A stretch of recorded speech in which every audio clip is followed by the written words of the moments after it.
असेल या षटकामध्ये जास्तीत जास्त धावा करण्यासाठी आसुसलेला संघ फलंदाजी करतोय। यावेळेस मात्र भिरकावून दिलाय चेंडू, मात्र सलर सीमारेषे बाहेर, षटकार।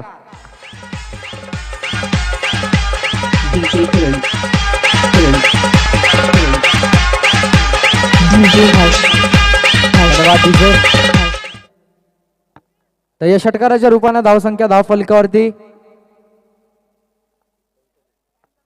44 44 धावा लागलेल्या धावफलकावरती जबरदस्त हल्ला केला या ठिकाणी गोलंदाज संदीप वरती। यावेळेस मात्र पुन्हा एकदा शॉर्ट पिच चेंडूचा जबरदस्त प्रहार, चेंडू सीमारेषे बाहेर, षटकार। धन्यवाद या षटकाराच्या मदतीनं अर्धशतक धावफलकावरती लागतंय निळजे संघाचं। जोरदार टाळ्या या कामगिरीसाठी। 50 धावा लागतात धावफलकावरती।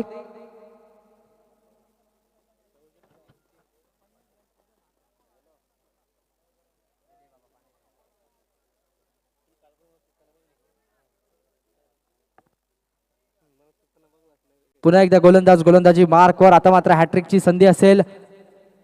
यावेळेस मात्र पुन्हा एकदा आसमानी प्रहार, पुन्हा एकदा चेंडूचा निकाल तोच, सीमारेषे बाहेर, षटकार।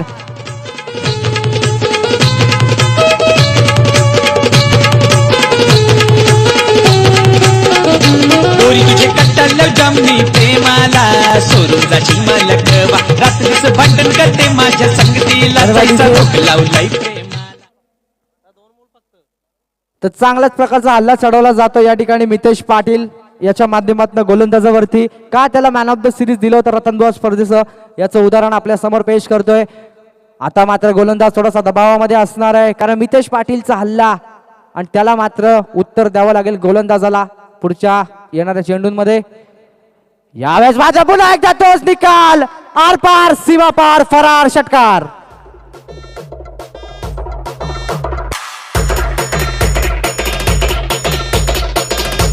धन्यवाद डीजे। चौथ्या षटकापर्यंत चांगल्या प्रकारची गोलंदाजी होती, मात्र 5व्या षटकामध्ये निळजे संघाने गेअर बदलला, मितेशने गेअर बदलला आणि गोलंदाजाच्या स्वप्नांचा चुराडा केला। या षटकाराच्या रूपाने धावसंख्या पोहोचेल धावफलकावरती ती 62 धावा धावफलकावरती लागतील।